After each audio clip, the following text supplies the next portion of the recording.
E aqui no Jornal Brasil Atual nós continuamos a falar das atividades do grupo de trabalho do governo de transição. Agora a gente vai falar do grupo de trabalho do GT do Meio Ambiente. E, para tanto, a gente vai conversar com Isabela Teixeira, que é ex-ministra do Meio Ambiente e integra o GT do Meio Ambiente de transição para o governo Lula. Muito bom dia, Isabela. Seja muito bem-vinda aqui ao Jornal Brasil Alô, Atual. Tudo bem com bom você? dia, bom dia, tudo bem, meio corrido, mas tudo bem. Pois é, Muito obrigada pelo convite. eu imagino que a correria não deve ser pouca para vocês. Como é que está o trabalho de vocês no grupo para entregar esse relatório para o presidente Lula? Quais são os principais dados que vocês já identificaram e que devem constar do relatório que será entregue a Lula? Bom, o processo ainda está em andamento, a dinâmica do trabalho compreende agora a segunda semana. Essa segunda semana é uma semana de consolidação de dados, envolvendo os programas que foram descontinuados, envolvendo a discussão de prioridades dos próximos 100 dias. Então, esse trabalho começa hoje e deve ser concluído no próximo dia 11, no domingo, consolidando com isso o processo de transição que foi estabelecido sob coordenação do vice-presidente Alckmin. A primeira semana, como foi de conhecimento dos senhores, foi feita uma coletiva no último dia 30, onde nós fizemos, com o coordenador do grupo, o senador Jorge Viana, uma avaliação, um balanço do que encontramos. E, infelizmente, o retrato da gestão ambiental pública no Brasil é um retrato, diria eu, crítico, num processo que nos parece deliberadamente estruturado para a sua destruição, a destruição da gestão, ou fragilização da gestão ambiental pública no Brasil, mostrando não só uma erosão das instituições, IBAMA, Instituto Chico Mendes, enfim, o próprio Ministério do Meio Ambiente, mas mais do que isso, além dessa erosão, mostrando políticas muito aquém, resultados de políticas públicas eventualmente implementadas, como a questão de combate ao desmatamento, muito aquém do que tem sido a tradição do Brasil nessa área. A descontinuidade em políticas públicas de conservação, como a questão da biodiversidade, o insucesso com a cooperação internacional, e é muito bem ilustrado isso, não só com o Fundo Amazônia, como a interrupção dos fluxos de dinheiros de doação ou mesmo de investimentos no país nessa área, isso já está devidamente verificado. Agora nós vamos ver esta semana como que tudo aconteceu e entender também, em face das discussões de proposição dos novos caminhos, como será estruturado essa nova visão, como será estruturada essa nova visão de gestão ambiental pública, e isso obviamente vai ser submetido à apreciação do senhor presidente da República. Então ainda muito trabalho, mas o retrato é muito ruim, diria eu que como servidora de carreira, enfim, que conheço esse sistema por dentro, é uma tragédia. Foi um processo deliberadamente estruturado para destruir e para fragilizar. Quer dizer, onde não está destruído, onde você não consegue conectar ou ter nenhum resultado, ou só resultados negativos, com a questão de toda a estrutura de controle e fiscalização ambiental do IBAMA e do Instituto Chico Mendes, você tem fragmentação da instituição e, portanto, você não consegue conectar. Pessoas que não vivem a gestão pública ela não é feita somente em caminhos, em competências estritas, ela permite e deve permitir uma conectividade, uma conexão de interesses. Então, por exemplo, na questão da erradicação da pobreza, as políticas mostram um completo insucesso. Nós fizemos, na época da presidente Dilma, o programa Bolsa Verde, que é um programa reconhecido de ganhos, em que você lidava com a conservação, não só da Amazônia, conservação ambiental no país e a redução da pobreza. Isso mostra claramente que hoje nada disso existe. O que nós temos são conflitos pelo uso da terra no Brasil, talvez invasões de territórios indígenas, invasões de unidades de conservação, a degradação ambiental com o garimpo, como vocês estão vendo no jornal, inclusive com a contaminação de comunidades inteiras. Isso é tudo fruto das práticas adotadas nos últimos 4 anos, ao que nos parece até agora com os dados recebidos. E a última observação, o grupo de trabalho também adotou como estratégia, como metodologia, ouvir a sociedade civil. Então, nós continuamos ouvindo a sociedade civil. Na semana passada, nós ouvimos cerca de 200 instituições E se há um traço comum desse processo de escuta, eu destacaria duas questões. Uma, o forte engajamento da sociedade para reconstruir, ou seja, como eu disse anteriormente, em outra entrevista, não estamos falando apenas de reclamações, nós estamos falando de um esforço sem precedentes da sociedade civil, buscando construir novas políticas, engajar, ajudar, e nós teremos que estar todos juntos para poder reestruturarmos isso, inclusive em parceria com a imprensa, porque é preciso ter transparência, é preciso mostrar tudo o que está acontecendo.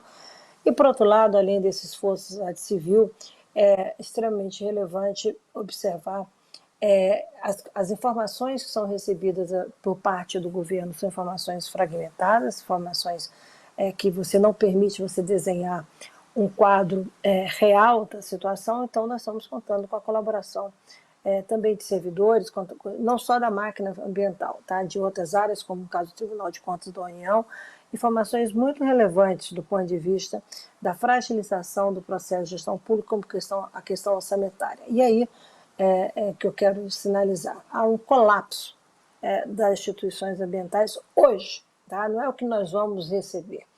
Quando passar para o governo vai divulgar um quadro, etc, etc.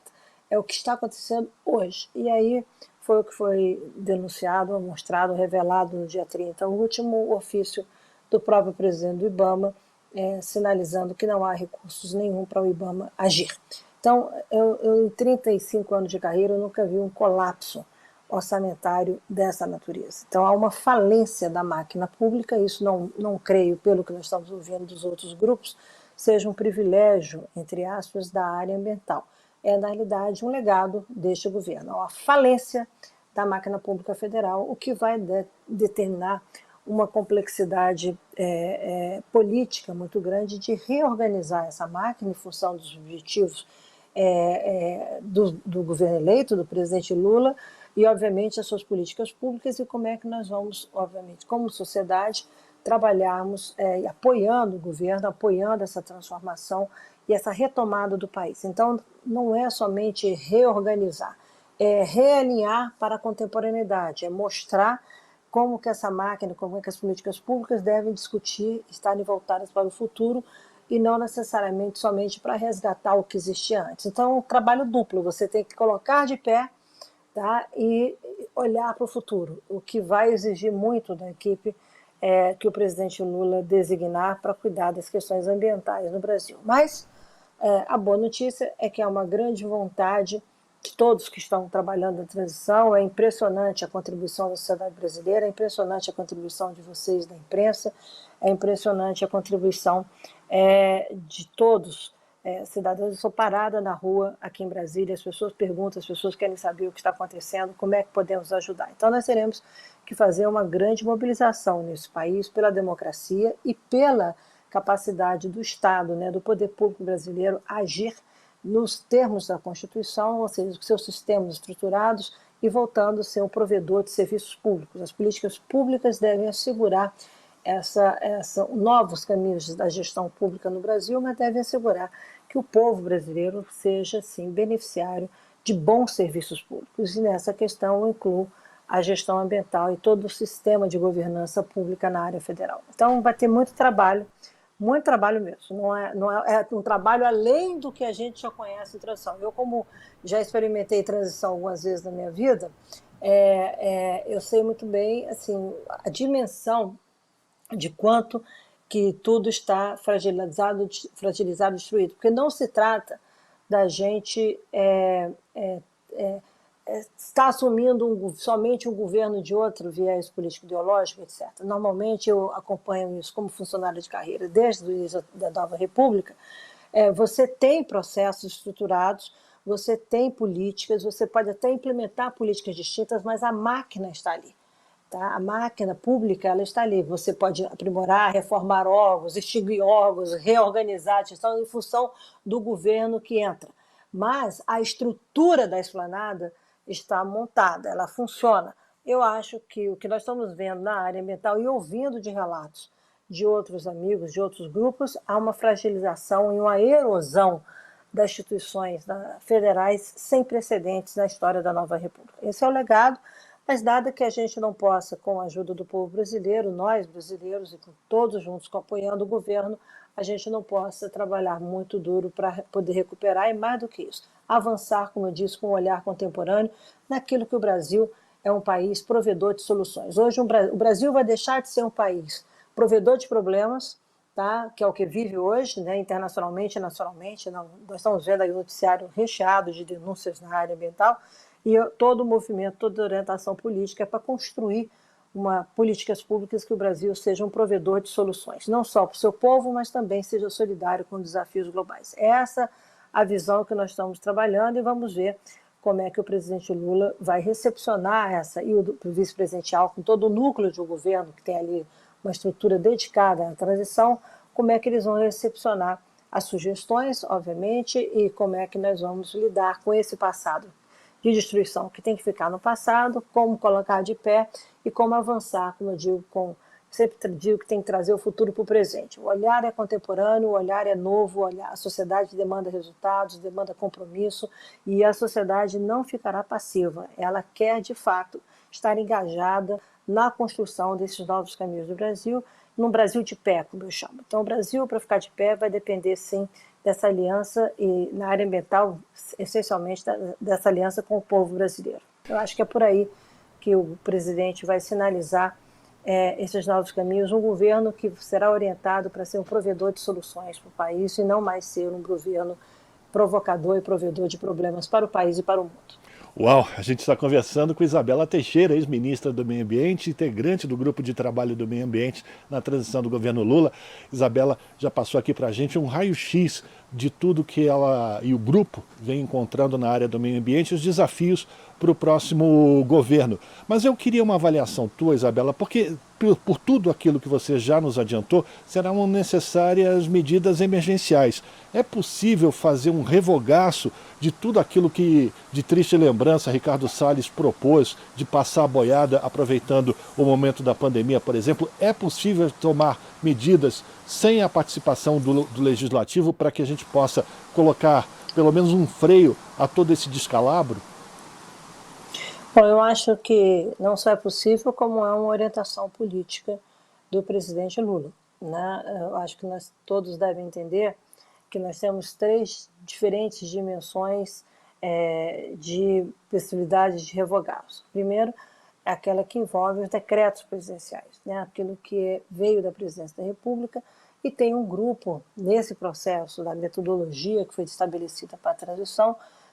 No nosso grupo, tem um subgrupo dedicado a identificar exatamente onde estão esses retrocessos, como eles aconteceram, e uma avaliação criteriosa para recomendar o chamado revogaço. Isso, ou seja, na instância do presidente da República, um conjunto de decretos que deverão ser objeto de revogação. Isso em todas as áreas, então, portanto, tem um grupo dedicado estudando isso. Há ainda, do ponto de vista, além do decreto, que é força do presidente da República, né, poder do presidente, competência do presidente da República, você tem ainda um conjunto de atos administrativos que são atos infralegais, portarias, instruções normativas, enfim, que são de competência dos ministros ou dos presidentes de autarquias ou de órgãos. E esse conjunto de medidas também está em avaliação. Tá? Então, você, obviamente, não vai acontecer no primeiro dia, na primeira semana, mas na medida que as equipes foram tomando pé de tudo que está acontecendo dentro dos órgãos, você lá tem um conjunto de medidas que deverão ser objeto de revogação, e muitas vezes o que a sociedade precisa entender não é só revogar, você tem que saber colocar no lugar ou substituir aquele ato normativo, porque aquilo está na dinâmica da gestão pública. Então você precisa saber, por exemplo, se você tem uma rotina, uma nova instrução de procedimentos para fiscalização que se revela, fiscalização ambiental, que se revela inócua, tá? Você, ao revogar isso, você tem que colocar um procedimento, tá, novo, para que a fiscalização possa operar dentro dessas novas regras. Esse é um exemplo só para ilustrar, não estou dizendo que é isso que vai acontecer, mas eu estou mostrando como, por exemplo, só ilustrando a dimensão desses atos, com a questão de agrotóxicos, importação de mercúrio, tem uma série de coisas que aí tem uma equipe que está dedicada a avaliar tudo isso no contexto do IBAMA, no contexto do Instituto Chico Mendes, no contexto do próprio Ministério do Meio Ambiente. Bom, essa é uma dimensão. A terceira dimensão é a dimensão que envolve o legislativo. Tá? E também o governo está tendo, esse governo de transição, essa equipe está tendo a interlocução com parlamentares no Congresso, relatores de matérias, enfim, que são sensíveis ou que apresentam alto grau de sensibilidade para a questão ambiental. Então, há discussões, conversas em torno daquilo que tramita na casa, tá? Que tramita tanto no Senado quanto na Câmara dos Deputados. E por isso você tem, como no grupo de meio ambiente, além dos designados, vamos chamar os técnicos, né, os três ex-ministros, você tem um grupo associado a esse grupo de trabalho e meio ambiente, você tem um grupo de parlamentares. Está lá o deputado Molon, está lá o deputado Newton Tato, está lá o deputado Agostinho. Quer dizer, você tem deputados relacionados à causa ambiental, à causa climática, e eles estão trabalhando exatamente nessa interlocução com o Congresso. Então, é importante que as pessoas entendam que há, concomitantemente, um processo de diálogo com a transição, para a transição, ou seja, para o governo de transição, concomitantemente há uma preocupação de diálogo e entendimento das demandas da sociedade. Por exemplo, não há recursos para você fazer prevenção de incêndios florestais hoje no Pantanal. O Pantanal continua sob regime de seca, então continua uma ameaça tremenda. Não há recursos orçamentários para isso. A lei orçamentária ela é talvez hoje a peça que melhor ilustra a fragilidade da gestão ambiental pública no Brasil, a gestão federal. Tá? É impressionante o descalabro que está colocado ali em termos de números, e obviamente ali retrata claramente a fotografia de que a área ambiental foi destruída. Você lidar com aqueles números para você, por exemplo, fazer prevenção de incêndios florestais em todo o país, não só no Pantanal, tá? Para gente que conhece a máquina e viveu isso, os números, diria eu, nem no início, nem há 30 anos atrás, nós tínhamos números tão tímidos e valores tão aquém das necessidades e da envergadura dos problemas que a área ambiental terá que fazer face. Então, é importante entender como que isso virá. Nós estamos cuidadosamente olhando os números, fazendo um conjunto de recomendações. Nós vamos passar essa semana fazendo um conjunto de recomendações, analisando o que foi descontinuado, que precisa ser recolocado, o que foi descontinuado, mas que você pode renovar e trazer outras perspectivas em função do que é contemporâneo, em função do que é novo. Portanto, não é um governo de transição que está querendo retomar o passado. Eu acho que essa fotografia que vai ser tirada é uma fotografia de 2023, ela não é uma fotografia de 2003. Tá? Isso é importante que as pessoas entendam, porque nós temos nesse governo de transição, uma frente democrática com 7 partidos, sob a liderança do presidente Lula, com o trabalho também do vice-presidente Alckmin. Portanto, são dinâmicas distintas, importantes serem entendidas politicamente, importantes serem compreendidas também com as outras áreas da esplanada, porque o que vão compor a esplanada, a área de infraestrutura, a área de energia, a área de agricultura, a área de turismo, enfim, todos os programas de cidadania, direitos humanos, a parte social, os impactos sociais, isso tudo precisa estar conectado naquilo que a gente chama de uma narrativa contemporânea do governo Lula, governo Alckmin. É isso que vai vir, eu espero que isso nós estamos trabalhando fortemente sob a orientação do presidente e do vice-presidente. Essa é a perspectiva estratégica que está na mesa, poder colocar diretrizes, programas, indicações, nomear uma equipe, que isso é a escolha do presidente, mas formar um time que possa olhar o Brasil no futuro a partir de hoje. Quer dizer, nós precisamos estar melhor no futuro. Não é um país do futuro de uma forma intangível. Nós somos o Brasil, o país do futuro. Nunca chega esse futuro, parece que você está adiando. Não, o Brasil tem que ser objetivo, pragmático, nós temos que entender que o que tem que ficar no passado como desmatamento é igualzinho à pobreza, é também o racismo. Nós temos que entender como é que essas questões se conectam, tá, para dar robustez às políticas públicas e evitar retrocessos no futuro. Isso talvez seja a minha observação mais importante aqui. Tudo isso tem que estar construído para evitar retrocessos no futuro. O custo que o Brasil pagou nos últimos 4 anos é algo sem precedentes. E continuaremos a pagar. em função não só do que é falso, em função da distribuição institucional, daquilo que deixar de ser da ameaça aos processos republicanos, às políticas públicas, à democracia. É também, essencialmente, na eficiência do Estado. Tá? A eficiência do Estado, que é um provedor de serviços para a sociedade. Então, nós no Estado, eu digo isso como funcionário de carreira, trabalhamos para a sociedade civil, para a sociedade no Brasil, para os brasileiros. E, portanto, não interessa a matiz ideológica, política, etc. Todos devem ter acesso a um bom serviço de saúde, todos devem ter acesso a um bom serviço de segurança, todos devem ter acesso a um bom serviço de educação, todos devem ter acesso a políticas sociais que erradiquem a fome, que tirem a pobreza, que assegurem o bem-estar dos brasileiros. Todos devem ter acesso a um meio ambiente mais digno, mais protegido, obviamente entendendo a complexidade de um país que tem dimensão continental. Então, as pessoas devem entender que a discussão da máquina, sobre a máquina pública, sobre as políticas, sobre revogaço, o que vem na frente, as prioridades dos 100 dias, essas dinâmicas todas, elas não estão colocadas para retaliação, elas estão colocadas para construir um país mais justo, um país mais inclusivo, um país que é dos brasileiros, de todos os brasileiros. Então, eu acho que a mensagem central do nosso esforço hoje no governo de transição, e olha, nós estamos trabalhando muito, eu posso assegurar a vocês, não é nada trivial, a mensagem central é devolver o Brasil para os brasileiros. Eu acho que essa é a centralidade do debate, como também aqueles brasileiros que foram forçados a ir para o exterior, por perda de condições, por ameaças, por várias situações que nós enxergamos nos últimos 4 anos, sejam bem-vindos ao Brasil. Eu acho que sejam bem-vindos de volta ao Brasil. Eu acho que essas mensagens são importantes.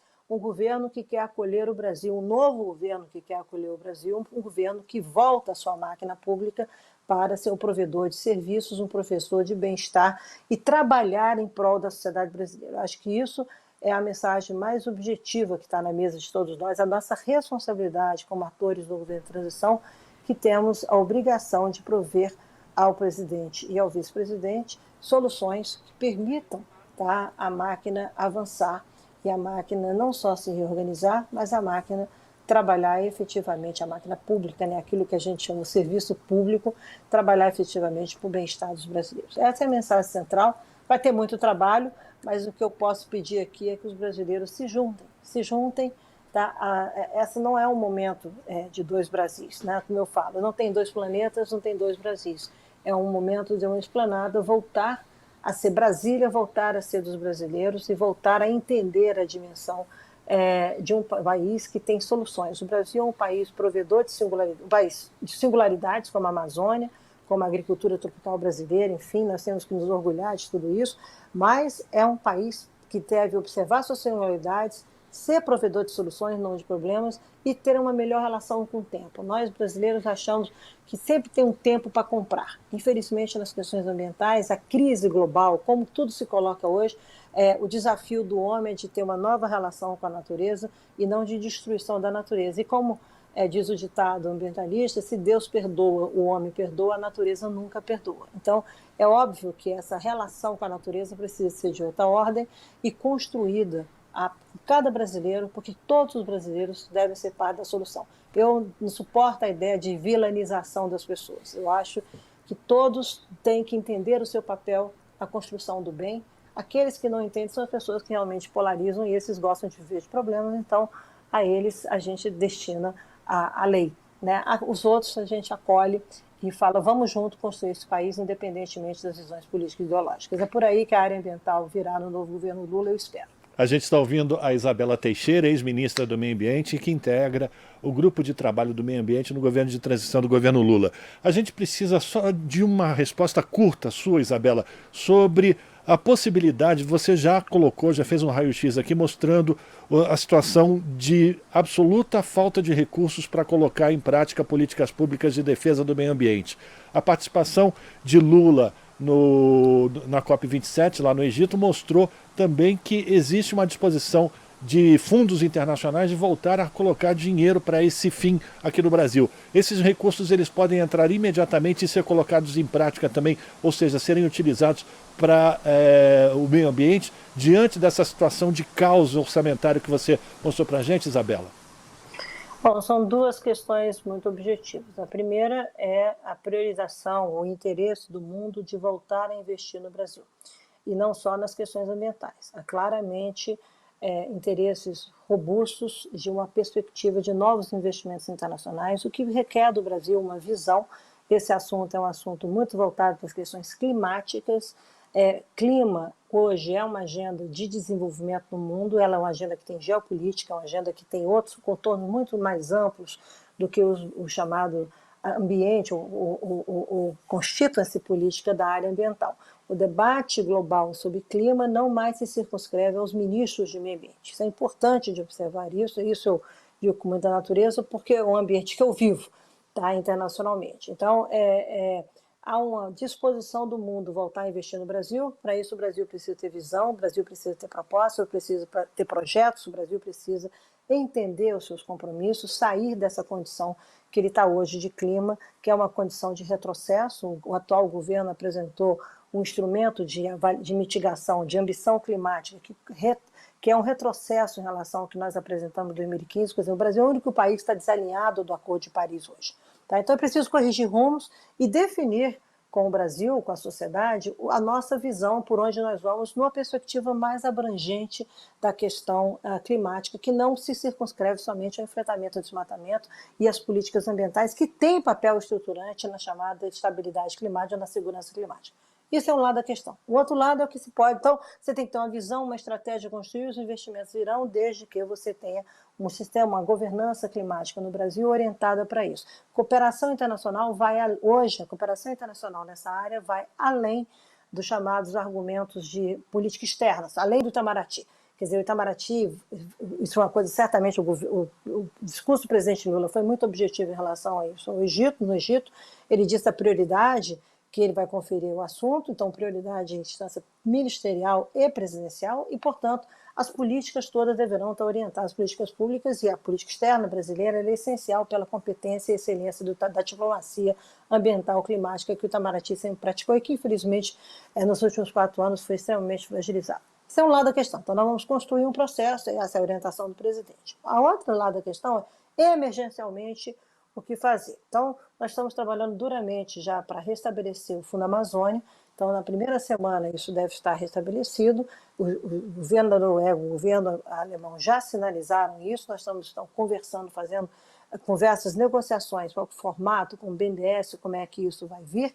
E um segundo aspecto está na PEC, na própria PEC, que o presidente, que foi encaminhado pelo governo de transição, onde você, além da questão do teto fiscal, eu não vou entrar nesse mérito, mas está lá previsto que as doações internacionais não ficarão, ou doações não ficam circunscritas ao teto fiscal. Isso é extremamente importante, não só para a área ambiental, para a área da educação, por exemplo, para as universidades, porque você está doando recursos, então isso não está nos recursos que vêm da chamada do orçamento público. São as recursos que precisam ter entrada no orçamento sem estar com a restrição do chamado limite fiscal ou teto fiscal. Essa discussão está acontecendo essa semana, é o que está previsto, esperamos que tenha uma solução, e com isso o Brasil pode vir, sim, negociando, como você bem disse, esses interesses que não se circunscrevem aos interesses de países. Tá? Há investimentos no setor privado e há também na filantropia internacional. Acho que esse é o grande ponto, que vai requerer não só uma estratégia para a questão climática, mas uma estratégia para a área ambiental, com bioeconomia, com economia circular, com as chamadas economias verdes. Por onde o Brasil vai? Não pode ser somente, como eu falo, greenwashing, um desejo de ser verde. Nós temos que trabalhar duramente para viabilizar, sim, essa reformulação de dinâmicas econômicas e dinâmicas sociais no país, para que a gestão pública possa, então, ser beneficiária desses movimentos que têm origem internacional. Eu acho que é um desafio muito grande e esse desafio vai requerer muito do novo governo.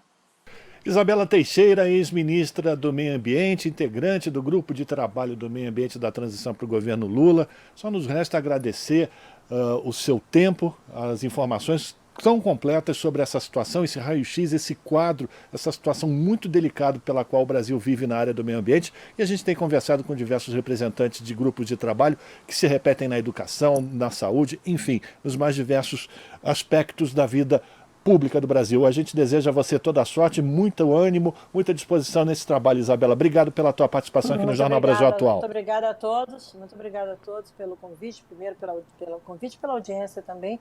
E vamos juntos. Eu acho que essa é uma tarefa do presidente Lula, do vice-presidente Alckmin, mas é uma tarefa de todos os brasileiros que querem um Brasil melhor. Então, está aí o convite para todos se engajarem, discutirem, não se frustrarem, por favor, sejam otimistas, pragmáticos, mas otimistas, e vamos juntos reconstruir, colocar esse país alinhado com a contemporaneidade nos próximos 4 anos. Muito obrigada a todos e até a próxima. Até uma próxima. Conversamos com Isabela Teixeira aqui no Jornal Brasil Atual. Estamos apresentando Jornal Brasil Atual. As notícias que os outros não dão.